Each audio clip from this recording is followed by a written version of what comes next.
নমস্কার বন্ধুরা, Sreemoyee astrological tips চ্যানেলে তোমাদের সকলকে স্বাগত জানাচ্ছি। আজকে আমি তোমাদেরকে আত্মকারক গ্রহ নিয়ে বলবো। আত্মকারক গ্রহ হলো জন্মছকে যে গ্রহটি সবচেয়ে হায়েস্ট ডিগ্রি হোল্ড করে থাকে, সেইটি হচ্ছে আমাদের জন্মছকে আত্মকারক গ্রহ। এখানে আমাদের যে 9টি গ্রহ রয়েছে, সেই 9টি গ্রহের মধ্যে রাহু এবং কেতুকে বাদ দিতে হবে, কারণ রাহু এবং কেতু হচ্ছে ছায়া গ্রহ, এদের নিজস্ব কোনো ঘর নেই। সেই কারণে রাহু কেতুকে বাদ দিয়ে বাকি যে 7টি গ্রহ রয়েছে তার মধ্যে সবচেয়ে বেশি ডিগ্রি যে গ্রহটি, তাকেই বলা হয় আত্মকারক গ্রহ। এবারে আমি জানাবো যে আত্মকারক গ্রহ তোমার আমাদের কি ফলদান করে থাকে প্রত্যেকটা গ্রহের ক্ষেত্রে।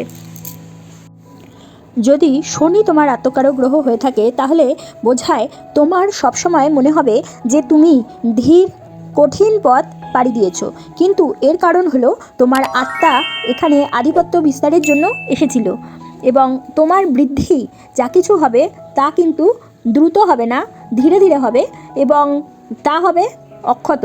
অর্থাৎ তোমার যতই ধীরে ধীরে উন্নতি হোক, বা আত্মার বা বাস্তব জীবনে অথবা আমাদের জাগতিক জীবনে যা কিছুই বৃদ্ধিপ্রাপ্ত হোক না কেন, উন্নতি হোক না কেন, সে কিন্তু খুব দ্রুত হবে না, কিন্তু যেটুকু হবে তা কিন্তু অক্ষত অবস্থায় তুমি রেখে যেতে পারবে।